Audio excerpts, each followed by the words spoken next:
기본 강의 15번째 시간입니다. 특수물건 중 선순위 가등기에 대해서 알아보겠습니다. 가등기, 일단 말이 어렵게 느껴지는데 앞서 말씀을 드렸습니다. 가는 임시라고 인지하시면 됩니다. 임시의 등기. 그러면 반대되는 그 용어로 본등기가 있습니다. 이 가등기는 담보가등기와 청구권 보존을 위한 가등기 두 종류가 있습니다.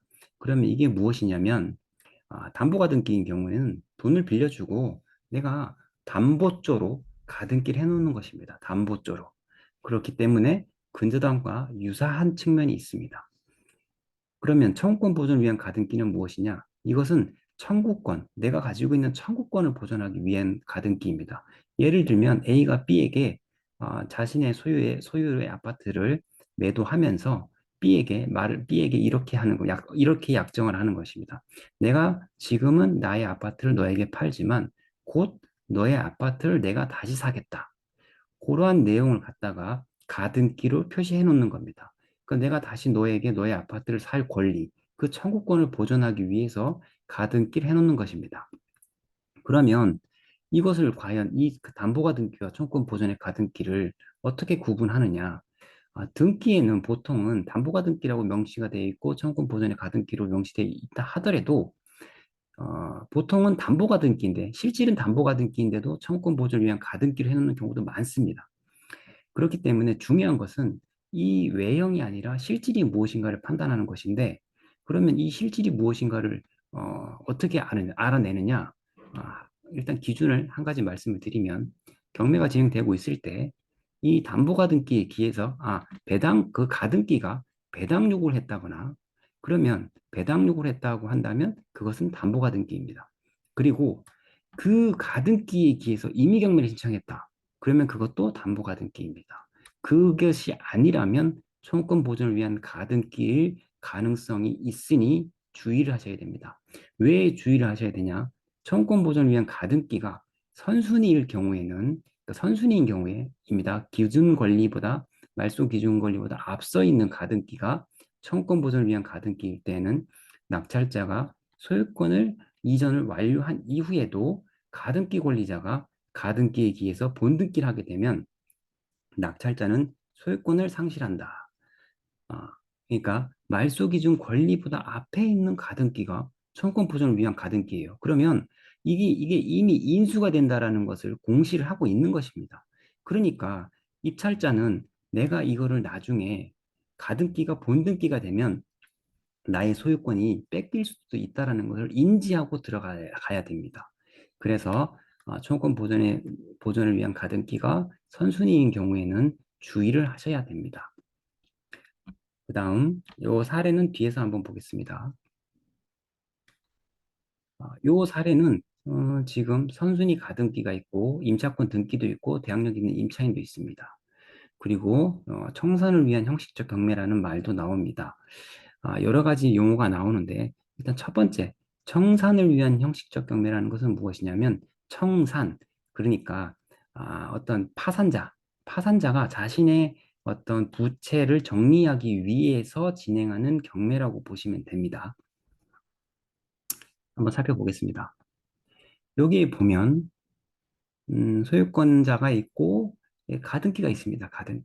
가등기가 있고 여기 보면 인수라고 표시가 되어 있습니다. 왜냐하면 말소 기준 권리를 여기로 잡았기 때문에 기준 권리보다 앞에 있습니다. 앞에 있기 때문에 인수된다. 이렇게 표시가 되고 있습니다. 그런데 여기 지금 보면 여기 또 주택 임차권 등기도 되어 있습니다. 보면 전입이 2018년도 3월이고 확정도 2018년도 3월입니다. 그러면 여기 소유권 이전 청구권 가등기보다도 이 임차권, 그러니까 임차인이 먼저 들어와 있었던 겁니다. 그러니까 정리를 하면 토지 소유자가 임차인에게 임대차 계약을 하고 임차인이 전입신고 확정일자를 먼저 하고 난 뒤에 다시 청구권 가등기가 들어온 것입니다. 그러니까 순서는 임차인이 먼저고 소유권 이전 청구권 가등기가 후순위입니다. 그럼에도 불구하고 지금은 요 말소 기준 권리보다는 가등기가 앞에 있기 때문에 경매가 진행돼서 낙찰이 된다고 하면 요거는 인수가 되는 꼴입니다. 그러면 어떻게 되느냐? 인수가 되니까 입찰자 입장에서는 낙찰을 받을 수가 없습니다. 낙찰을 받지 못하니까 계속 유찰이 되는 것입니다. 그런데 불구하고 제가 이거를 낙찰을 받은 이유는 이 소유권 이전 청구권 가등기가 외형은 청구권 이전 가등기지만 실질은 담보가등기라는 것을 제가 입증했기 때문에 받아갖고 왔습니다. 그 내용이 여기 보면 등기부를 보면 어, 파산법에 따른 부인이라는 용어가 있습니다. 그리고 판결이라는 용어가 있습니다. 그러니까 한 장 넘기겠습니다. 요 사건을 이제 찾아가면 여기 요 이제 판결 사건을 이제 거꾸로 찾아가면 여기에 보면 어, 여기 파산 관련 신청해서 찾아가면 그 부인 청구 아까 전에 말했던 등기부에 있는 그 판결입니다. 그 판결을 이걸 열람을 해서 보면 어떤 내용이 나오냐면 이 청구권 보전의 가등기는 담보가등기라는 내용이 나옵니다. 담보가등기라는 내용이. 그래서 저는 그것을 보고 입찰을 들어갔고 나중에 이 부분도 잔금을 치르면서 말소를 시켰습니다. 물론 대출은 어, 받지 못했습니다. 그러니까 아까 말씀드린 것처럼 외형은 청구권 가등기이지만 실질이 담보가등기라는 걸 입증해서 여기 인수가 되지 않고 말소되는 사항이라고 제가 입증을 한 것입니다. 이렇게 가등기는 청구권 보존을 위한 가등기, 특히 선순위 청구권 보존을 위한 가등기는 위험한데 이게 담보가등기라는 것을 입증하는 과정입니다. 그런데 가등기와 관련해서 작전이 진행되는 경우들이 되게 많습니다. 임차인이 들어온 이후에 가등기하는 경우와 지분을 낙찰받고 지분을 취득하고 가등기하는 경우들이 있습니다. 약간 좀 어려울 수 있지만 설명을 해보겠습니다. 여기 지금 아까 얘기했던 일산 서구에 있는 아파트인데 구조를 보면 임차인이 있고요. 임차인이 2018년도입니다. 근데 소유권 이제 청구권 가등기가 2020년도에 있습니다. 그러니까 순서는 임차인이 먼저 있고 임차인이 우선 되고 그 다음에 가등기를 했습니다. 그리고 경매는 누가 신청했냐? 임차인이 경매를 신청했습니다. 임차인이 경매를 신청했기 때문에 여기 보면 강제 경매 그리고 홍모시로 되어 있습니다. 그런데 중요한 건 말소 기준 권리를 여기로 잡고 있습니다. 여기 강제 경매. 그러니까 말소 기준 권리 이후로 말소가 되는 겁니다. 그러면 여기 가등기 부분은 인수가 됩니다. 그러면 입찰자 입장에서는 내가 낙찰을 받았다 하더라도 이 가등기에 의해서 본등기가 실행되면 소유권이 뺏기기 때문에 입찰할 수가 없습니다. 그러면 억울한 것은 누구일까요? 임차인은 억울한 것입니다. 임차인은 소유권자와 임대차 계약을 체결할 때에는 아무런 문제가 없었는데 자신보다 늦게 들어온 소유권 이전 청구권 가등기 때문에 자기가 임차 보증금을 받기 위해서 경매를 넣었는데도 계속 유찰이 될 수밖에 없습니다. 그래서 이렇게 악의적으로 임차인을 맞추고 가등기를 설정하는 케이스들이 상당히 많습니다. 상당히 많기 때문에 이 가등기가 어찌 보면 임차인을 해야 하는 가등기입니다. 그럼에도 불구하고 우리 법에서는 이 부분을 인수하게 해놨습니다.